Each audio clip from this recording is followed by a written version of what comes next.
Chapter 1. Slate Creek. Jude and Maisy made good time. Despite their 10-year age gap, they had always been close.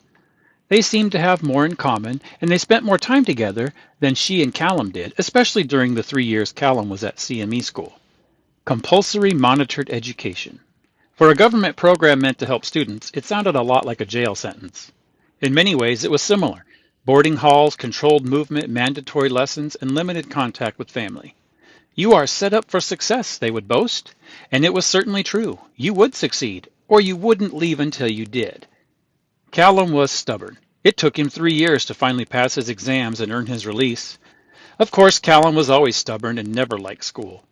He loved working with his hands, which didn't leave him with many career options in the city, but it suited him well for life in a sack. He had the stamina of an ox, and he loved nature. Since he'd been back, he was a big help to Rod and Marin. He was a major reason Rod could keep the crop schedule on track. Maisy could thrive anywhere, which was why the university was the real loser when they rejected her application for a pre-med program. She was unfazed. She knew her father's departure during the transition was probably the reason they rejected her. She was only 16, and she had already completed her high school curriculum, the EMT training program, and 3 nursing courses. She was the only Kane child born in Slate Creek, and to her, the transition was distant history.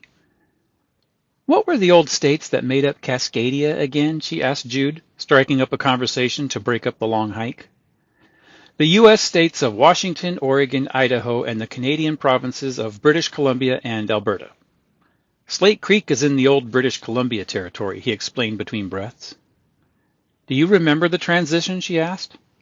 I was pretty little, but I remember 3 things. I remember Mom and Dad talking about when Adams went online, when Mexico finally consented to join New America after they added the green stripe to the flag, and when Dad found out New America would allow people to live outside the cities in what they called sustainable agricultural communities.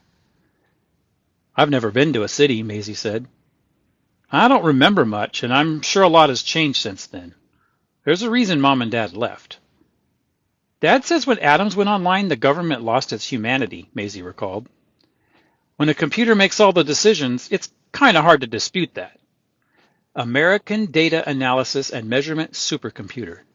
Adams, Maisy recited. Was that in history class or government class? Jude smirked. Both. You know, 100 years ago, students actually went to school. So do I, protested Maisy. You go to a screen in a room. I mean, people actually went to a building where other people would stand in front of a class and teach lessons. You mean like at CME schools? She asked. Even at CME schools, you sit at a screen. You get extra help whether you like it or not, but nobody stands in front of a class and talks. That would be weird. If all they did was talk, it would be boring too.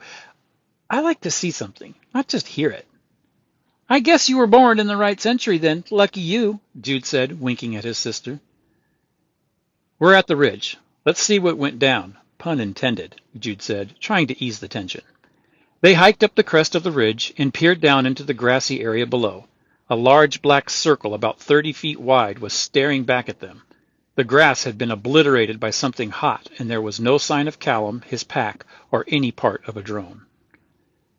Callum! Screamed Maisy. Callum!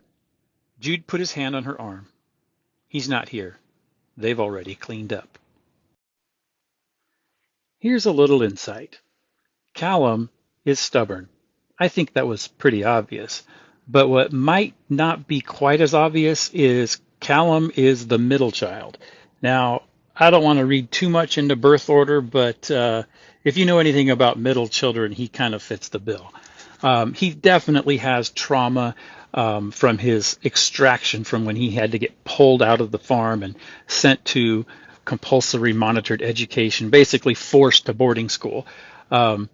And that just fueled his disdain for the government, definitely. In case you didn't catch it, in context from the rest of the chapter, he has shot down a drone. There was a drone flying over the farm, some kind of a surveillance drone, and that trauma, that kind of that PTSD sort of kicked in from when he got extracted, and he doesn't want anything anywhere near the farm, so he got a shotgun out and shot down the drone.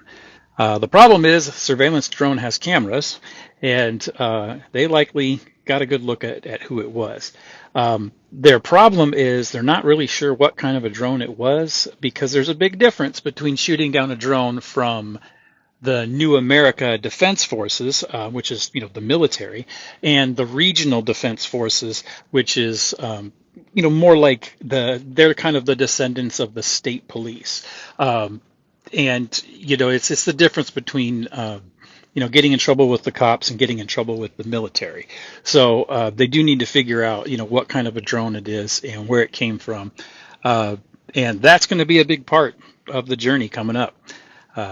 They'll have to figure that out to figure out how they can find him, if he's even still alive. It looks like they had a pretty swift cleanup operation, and we really don't know anything at this point.